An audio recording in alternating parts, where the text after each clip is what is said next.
Hello friends, nature YouTube ಚಾನಲ್ಗೆ ಸ್ವಾಗತ. ನಾನಿವತ್ತು ಸಿಂಪಲ್ಲಾಗಿ ಪೊಟೆಟೊ ಫ್ರೈ ಮಾಡೋದು ಹೇಗೆ ಅಂತ ತೋರಿಸ್ಕೊಡ್ತಾ ಇದ್ದೀನಿ. ಫಸ್ಟು 2 ಪೊಟೆಟೊ ತೊಗೊಂಡಿದ್ದೀನಿ. ಇದನ್ನು ರೌಂಡ್ ಶೇಪಲ್ಲಿ ತುಂಬ ತೆಳ್ಳಗೆ ಕಟ್ ಮಾಡಿ ವಾಶ್ ಮಾಡಿ ಇಟ್ಕೊಂಡಿದ್ದೀನಿ. ಆ್ಯಕ್ಚುಲಿ ಪೊಟೆಟೊ ಸ್ಕಿನ್ ಕೇರ್ಗೆ ತುಂಬ ಒಳ್ಳೆಯದು. ಇದು ನೆಕ್ಸ್ಟ್ ವೀಡಿಯೋದಲ್ಲಿ ಇದರ ಸ್ಕಿನ್ ಕೇರ್ಗೆ ಯಾವ ರೀತಿ ಯೂಸ್ ಮಾಡ್ಬೋದು ಅಂತ ತೋರಿಸ್ಕೊಡ್ತೀನಿ.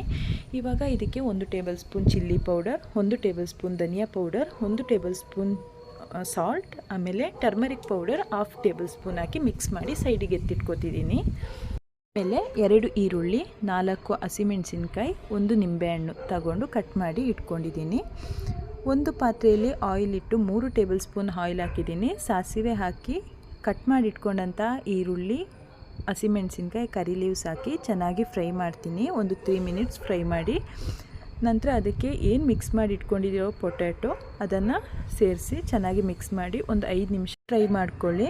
ನಂತರ ಇದಕ್ಕೆ ಪೆಪ್ಪರ್ ಪೌಡರ್ 1 ಟೇಬಲ್ ಸ್ಪೂನ್, ಅರ್ಧ ನಿಂಬೆಹಣ್ಣು ಆ್ಯಡ್ ಮಾಡ್ಕೊಂಡಿದ್ದೀನಿ. ಚೆನ್ನಾಗಿ ಇದೊಂದು 2 ಮಿನಿಟ್ಸ್ ಚೆನ್ನಾಗಿ ಫ್ರೈ ಮಾಡಿ. ಇದಕ್ಕೆ ವಾಟರ್ ಆ್ಯಡ್ ಮಾಡಬೇಡಿ, ಆಯಿಲಲ್ಲೇ ಫ್ರೈ ಆಗಬೇಕಿದು. ಕೊತ್ತಂಬರಿ ಸೊಪ್ಪು ಸ್ವಲ್ಪ ಆ್ಯಡ್ ಮಾಡಿ ಸ್ಟವ್ ಆಫ್ ಮಾಡಿ. ಪೊಟೆಟೊ ಫ್ರೈ ರೆಡಿಯಾಗಿದೆ. ಇದು ರೈಸ್, ದಾಲ್ ಸಾಂಬಾರ್ ಜೊತೆ ಇದರ ಕಾಂಬಿನೇಷನ್ ತುಂಬ ಚೆನ್ನಾಗಿರುತ್ತೆ. ಒಂದ್ಸರಿ ಟ್ರೈ ಮಾಡಿ ನೋಡಿ. ಈ ವಿಡಿಯೋ ನಿಮಗೆ ಇಷ್ಟ ಆಗಿದ್ರೆ ಲೈಕ್ ಮಾಡಿ, ಶೇರ್ ಮಾಡಿ, ಕಮೆಂಟ್ ಮಾಡಿ, ಹಾಗೆ ಸಬ್ಸ್ಕ್ರೈಬ್ ಮಾಡಿ. ಪಕ್ಕದಲ್ಲಿರೋ ಬೆಲ್ ಐಕಾನ್ ಮೇಲೆ ಕ್ಲಿಕ್ ಮಾಡಿ. Thank you for watching.